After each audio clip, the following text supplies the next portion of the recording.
Shalom everybody. Today I am not in our ancestral and eternal homeland, the land of Israel, the Judean hills, or in our ancestral, biblical, indivisible capital, Jerusalem, since King David's time. No, today I am in Florida. But I have an important message to update you about, so listen closely. It seems like the Biden administration is working on Plan B against Netanyahu and the Israeli government. It is truly insane. Our captives are being held by Hamas for over half a year in Gaza, and our closest ally, the Biden administration in America, is not focused on pressuring the evil terrorists and their supporters to surrender and release our captives, but instead the Biden administration is involved in stopping us in Israel from fighting, and instead working on toppling our government. As I have mentioned in previous videos, including information reported by columnist Caroline Glick in her recent column, The Biden Administration's War Against the Government of Israel, Biden is working hand in hand with the anti-government protest movement in Israel to topple Netanyahu and our government in the middle of our war. So far, thank God, Biden has failed, including trying to use the ultra-Orthodox draft bill in Israel to topple the government by forcing the ultra-Orthodox parties to leave the government.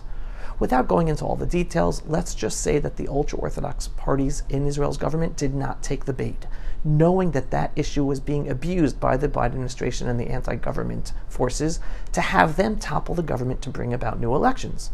And they know how dangerous a left-wing government would be for Israel, so they did not let it happen. So now, the Biden administration is working on Plan B. Since they can't topple the Netanyahu government, they are trying to change it to ensure that parties who will do exactly what they want will have more power in the government. To do what exactly? Well, wait for that at the end. So yesterday, opposition leader Yair Lapid tweeted this message on X.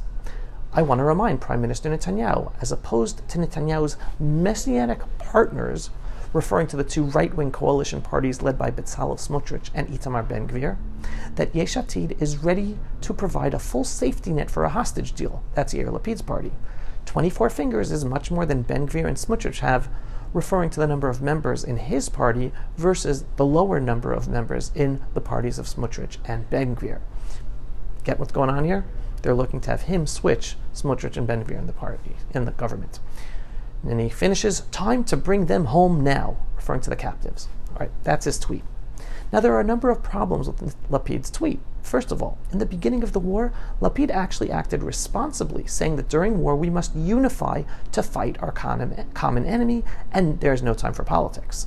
However, for months now, Lapid has been the leader of the anti-government protest movement, working and calling for new elections in the middle of the war, going exactly against what he said was wrong in the beginning of the war. He's been all about politics and no support for the government during the war. He's using every single day, every single issue to try to topple the government and bring new elections. But even more damning in his message is blaming Netanyahu and our government for not freeing the captives in Gaza. He's saying as if it's Netanyahu's fault and that he's the one holding them in Gaza. Lapid conveniently ignores how Hamas is responsible, and that even though the government keeps on capitulating to the Biden demands to give in to more and more Hamas demands, like to have the IDF leave the Gaza Strip and to allow Gazans to return to northern Gaza, both extremely dangerous moves for Israeli security, basically allowing Hamas to retake control of areas that we already cleared in Gaza, that it's Hamas who keeps on saying no. He ignores that. Now, why should Hamas compromise to a deal if it knows that the Biden administration keeps on forcing Israel to capitulate to more and more Hamas demands? Hamas keeps on saying no, upping the price, and they have the Biden White House negotiate for them, pressuring Israel to capitulate and pay even more.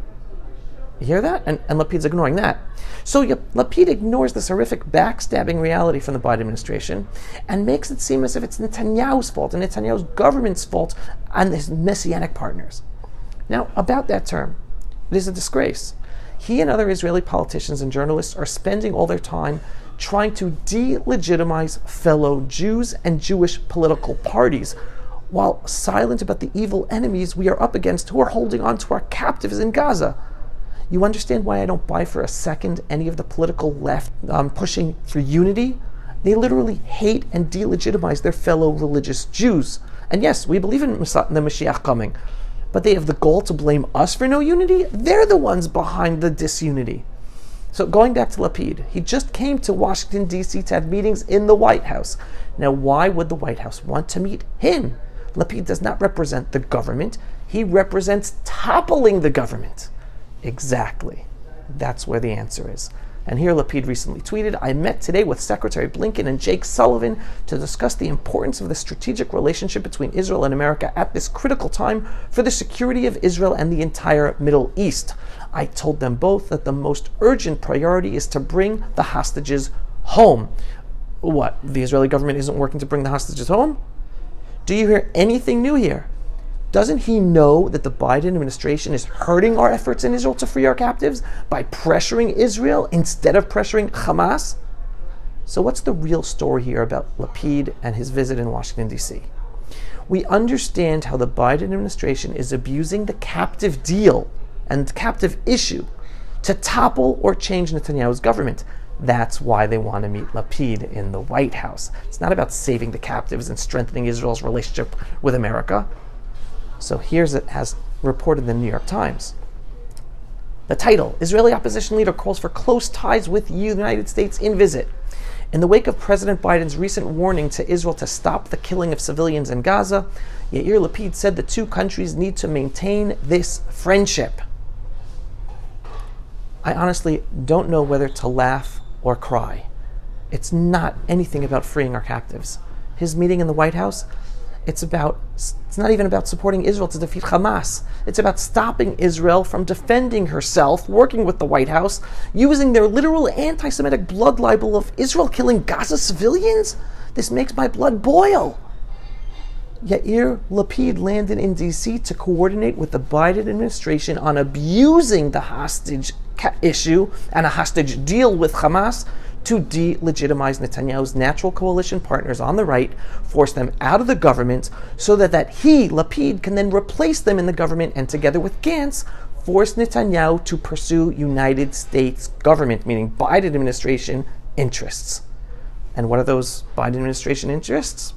Forcing Israel to accept the creation of a Palestinian state, probably as part of a bigger diplomatic deal that they will sell that would be normalizing relations with Saudi Arabia. Well, I have news for the Biden administration. They will fail 100% because they are not going against Netanyahu or his right-wing coalition partners. Their plan is going against the will of the Israeli people who want total victory and an end to the terror threat on our southern and northern borders, while virtually no Israeli ever wants to see the creation of a Palestinian state. Did I say the word ever? And nobody wants a deal with Saudi Arabia before we have total victory. So Biden and his administration can stuff it, literally. Their war against Israel and the Israeli people will fail. So once again, everyone, hold on to your faith, because this is still just the beginning of the very bumpy ride. Because when they fail with this plan B, the Biden administration will put the screws on Israel even harder, and then even harder. But do not get depressed. This all has to happen. It's all part of the wake-up process for people to realize what's really going on outside there. We in Israel will grow stronger and more independent from this horrific Biden administration backstabbing. Am Yisrael Chai, folks. Signing off for another episode of Pulse of Israel here in Florida, and I can't wait to get home to our ancestral land of Israel. And if you are not yet following the Pulse of Israel for our inspiring, politically incorrect, behind the news information, go to pulseofisrael.com and click to sign up. And if you can support our work to ensure more people get to hear these messages and important videos, click on the donate button every once in a while on pulseofisrael.com. Shalom, everyone. Thanks for watching. Pulse of Israel, frontline videos from the Holy Land. Support our work by donating today.